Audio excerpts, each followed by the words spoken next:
नमस्ते विद्यार्थियों, डॉक्टर कीर्ति की हिंदी की दुनिया में आपका स्वागत है। आज मैं आपके लिए कक्षा 12वीं युवक भारती हिंदी इसकी पहली कविता नवनिर्माण यह व्याख्या के लिए अर्थात एक्सप्लेनेशन के लिए लेकर आई हूँ, जिसे त्रिलोचन जी ने लिखा है।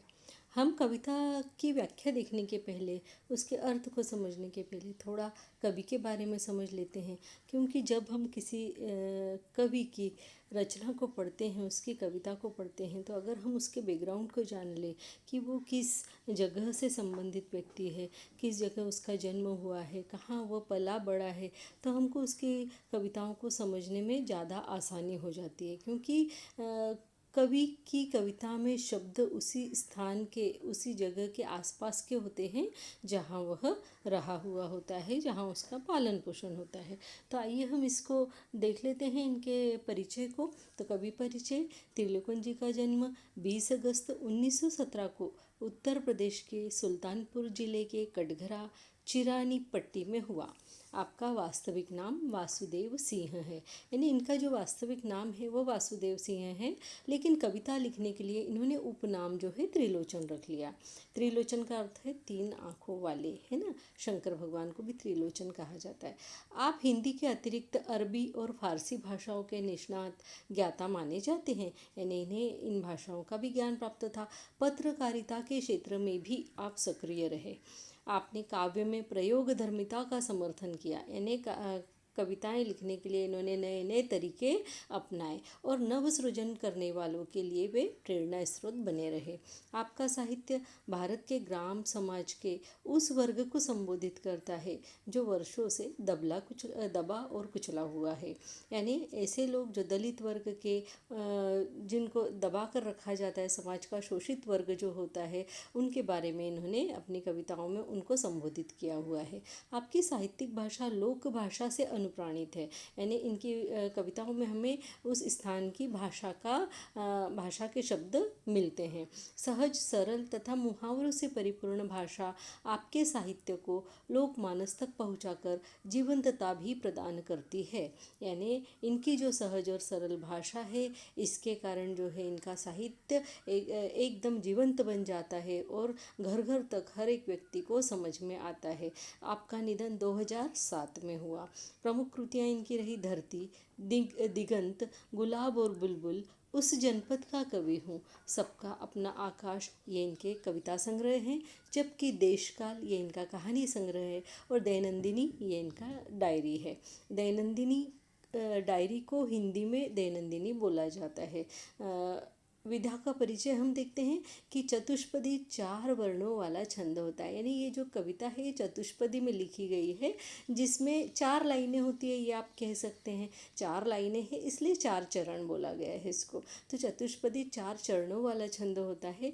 यह चौपाई की तरह होता है, जैसे चौपाई होती है वैसे ही होता है। इसमें 4 चरण होते हैं। इसके प्रथम, द्वितीय और चतुर्थ चरण में तुकबंदी होती है, यानी कि पहली लाइन, दूसरी लाइन और चौथी लाइन, ये तीनों एक दूसरे से मिलती जुलती होती है, इसके अंत समान होते हैं, लेकिन जो तीसरी लाइन होती है वह संपूर्ण भाव को लिए हुए होती है।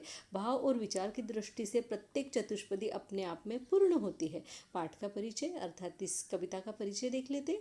प्रस्तुत चतुष्पदियों में कवि का आशावाद दृष्टिगोचर होता है, यानी हमको यहाँ पर दिखाई देता है कि कवि कितने आशावादी हैं। वर्तमान समय में सामान्य मनुष्य के लिए संघर्ष करना अनिवार्य हो गया है, क्योंकि जीवन ही अब ऐसा हो गया है, मनुष्य को संघर्ष करना अनिवार्य हो गया, कंपटीशन बढ़ गया है। कवि मनुष्य को संघर्ष करने और अंधेरा दूर करने की प्रेरणा देते हैं, यानी वे कहते हैं कि जीवन संघर्षमय हो गया है, इसमें कई कठिनाइयाँ आती हैं, लेकिन उन कठिनाइयों से कैसे पार किया जा सकता है, कैसे उनको पार कर सकते हैं, इसकी प्रेरणा, इसका इंस्पिरेशन हमें इनकी कविताओं से मिलता है। जीवन में व्याप्त अन्याय, अत्याचार, विषमता और निर्बलता पर विजय पाने के लिए कवि बल और साहस एकत्रित करने का आह्वान करते हैं। कवि हम लोगों से, जन समूह से याचना करते हैं, आह्वान करते हैं कि हम लोगों को क्या करना चाहिए। जीवन में जितने भी अन्याय हैं, अत्याचार, विषमता और निर्बलता, इन पर विजय प्राप्त करने के लिए अपने बल और साहस को अर्थात एकता को एकत्रित करना चाहिए। हम सबको एकजुट होकर रहना चाहिए। न्याय के लिए बल का प्रयोग करना समाज के उत्थान के लिए श्रेयस्कर होता है, यानी बल का उपयोग अच्छे कार्यों के लिए करे, समाज के उत्थान के लिए करे। इस सत्य से भी कवि हमें अवगत कराना नहीं भूलते हैं। कवि का मानना है कि समाज में समानता, स्वतंत्रता तथा मानवता को स्थापित करना हमारे जीवन का उद्देश्य होना चाहिए। ये यहाँ पर कवि जो है हमें सिखाना चाहते हैं, वे हमें बताना चाहते हैं। आइए इसकी प्रथम 4 पंक्तियाँ हम देख लेते हैं, चतुष्पदियाँ, जिसमें लिखा है, तुमने विश्वास दिया है मुझको, मन का उच्छ्वास दिया है मुझको, मैं इसे भूमि पर संभालूंगा, तुमने आकाश दिया है मुझको। आइए इसके शब्दार्थ को हम लोग देखते हैं। शब्दार्थ विश्वास यानी भरोसा, उच्छ्वास यानी प्रोत्साहन, या इसको हम जीवन भी बोल सकते हैं, या प्राणवायु यानी जो हम सांस लेते हैं वो प्राणवायु है हमारी, है ना, ये भी बोल सकते हैं। तो हम इसके अर्थ को देखते हैं कि कवि त्रिलोचन जी भरोसा और प्रेरणा के महत्व को प्रतिपादित करते हुए इन पंक्तियों में ईश्वर रूपी माँ से कहते हैं, यानी हमारा जो जन्म हुआ है वो ईश्वर रूपी माँ से हुआ है, उनके आशीर्वाद से हुआ है। तो उनको कहते हैं कि तुमने जिस विश्वास के साथ मुझे इस धरती पर जन्म दिया है और जीवन जीने की जो प्रेरणा तुमने मुझे दी है, यानी तुमने मुझे जन्म दिया है, साथ ही साथ तुमने इस जीवन को जीने की मुझे प्रेरणा भी दी है, उस विश्वास पर खरा उतरने का प्रयत्न मैं जब तक इस धरा पर रहूँगा, इस पृथ्वी पर रहूँगा, तब तक मैं करता रहूँगा। आपके साथ विश्वासघात कभी नहीं करूँगा। तुमने मुझे जीवन को जीने की प्रेरणा, तुमसे मुझे जीवन को जीने की प्रेरणा मिली है। तुमने मुझे जीवन के विभिन्न पहलुओं से अवगत कराया है। मेरे सामने जो तुमने खुले आकाश के समान अनंत अवसर दे दिए हैं, उन्हें मैं व्यर्थ नहीं जाने दूंगा, और तुमने जिस उद्देश्य से मुझे इस धरती पर भेजा है उस उद्देश्य को मैं ज़रूर पूरा करूंगा। ये यहाँ पर कवि कहना चाहते हैं। तो यहाँ पर कवि का जो कहने का अर्थ है कि जिस प्रकार एक माँ अपने पुत्र को जन्म देती है, बच्चे को जन्म देती है, और वो उसके सामने खुला आकाश जो है प्रस्तुत कर देती है कि ये तुम्हारा जीवन है, ये तुम्हारी जगह है, अब इसमें से जाओ, तुम्हें क्या चाहिए, तुम्हारे लक्ष्य की प्राप्ति करो। तो इस तरीके से जो है ईश्वर रूपी माँ ने हमें जन्म दिया है, और हमारे जन्म का कोई ना कोई उद्देश्य जरूर है। तो उसके लिए वो हमें प्रेरणा भी दे रही है। खुले आकाश के समान जो है हमारे सामने बहुत सारे अवसर पड़े हुए, उनमें से हम किसी एक अवसर को लेकर उस लक्ष्य के पीछे जाकर अपने जीवन का जो भी उद्देश्य है उसको पूरा कर सकते हैं। आइए अगली लाइनें देख लेते हैं।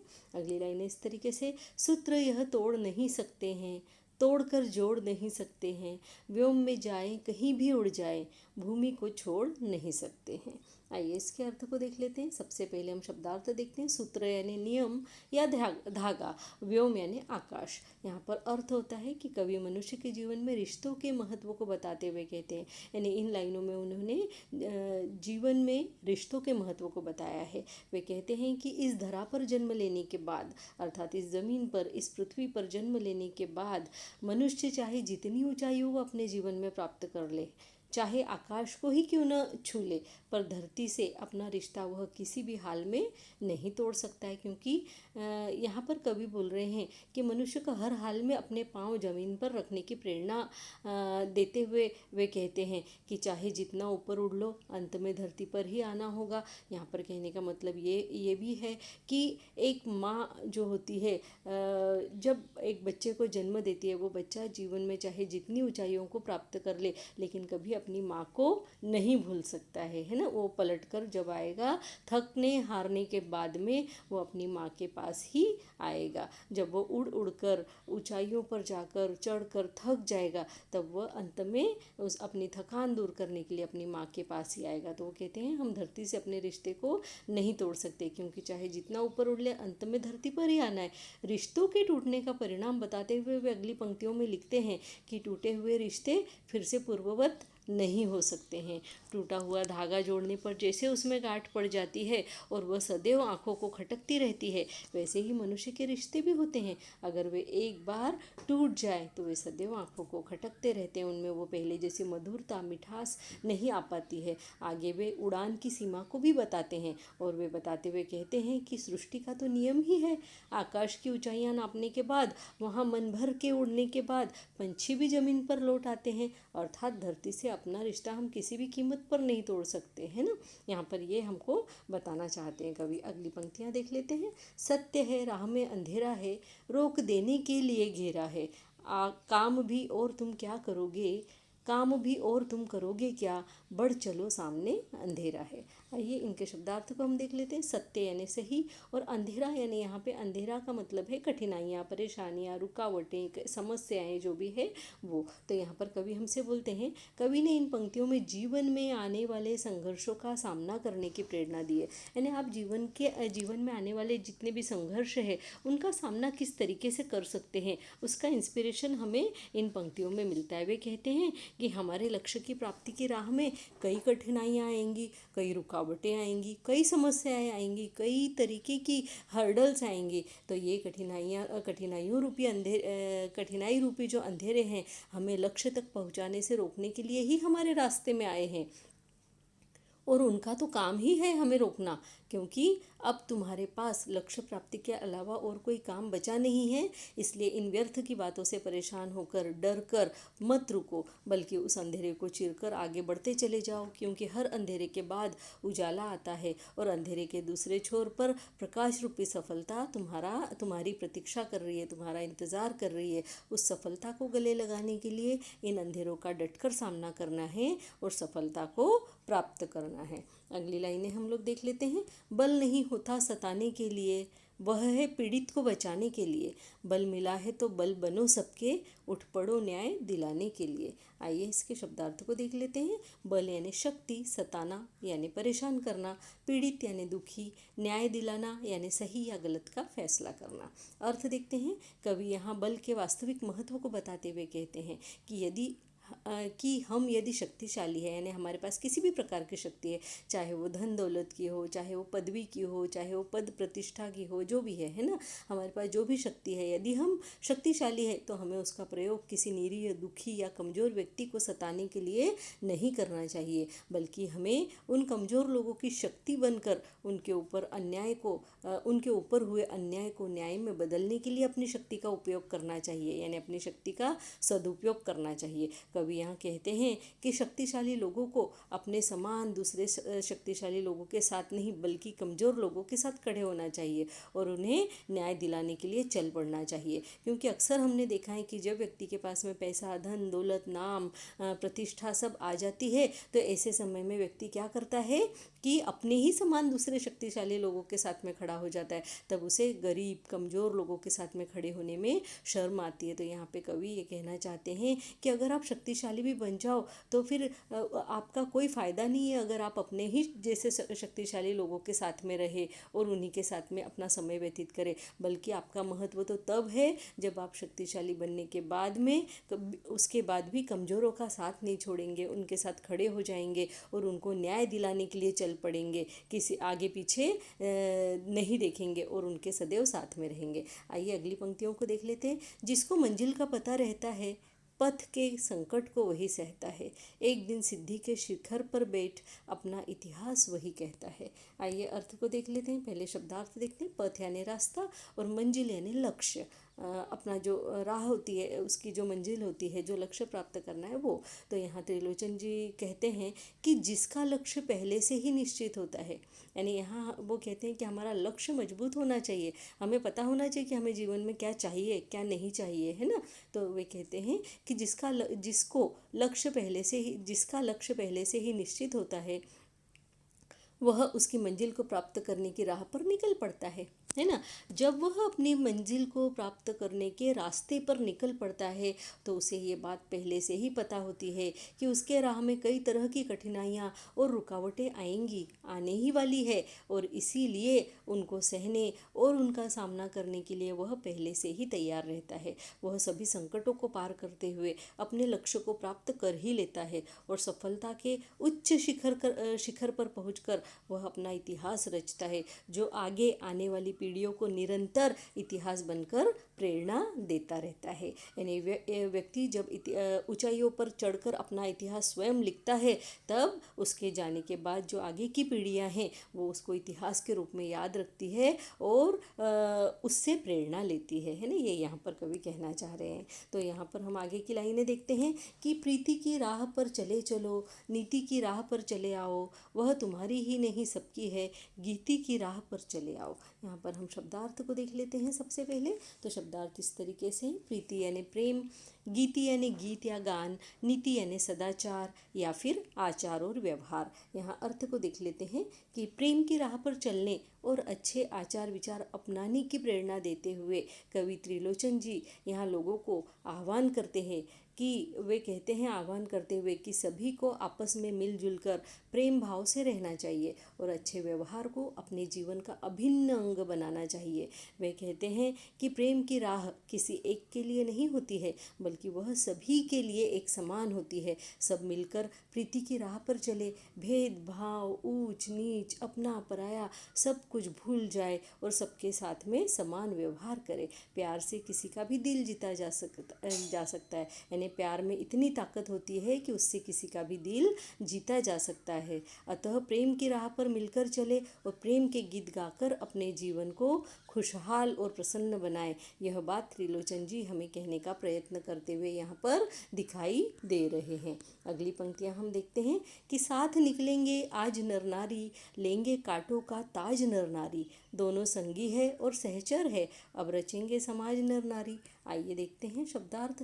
नर और नारी यानी कि स्त्री और पुरुष, कांटों का ताज यानी मुश्किलें, परेशानियां, हर्डल्स जो भी हैं वो, संगी यानी हम उम्र दोस्त, सहचर यानी सहयोगी और रचना यानी किसी चीज़ का निर्माण करना। यहाँ पे अर्थ को देख लेते हैं हम लोग कि त्रिलोचन जी कहते हैं, त्रिलोचन जी स्त्री पुरुष समानता की ओर सबका ध्यान आकर्षित करते हुए समानता के महत्व को प्रतिपादित करते हुए कहते हैं कि स्त्री और पुरुष सदैव एक दूसरे के बराबर होते हैं। इनमें कोई कम या ज़्यादा महत्व का नहीं होता है। दोनों ही गाड़ी के दो पहियों के समान अपना कर्तव्य समान रूप से पूरे करते हैं।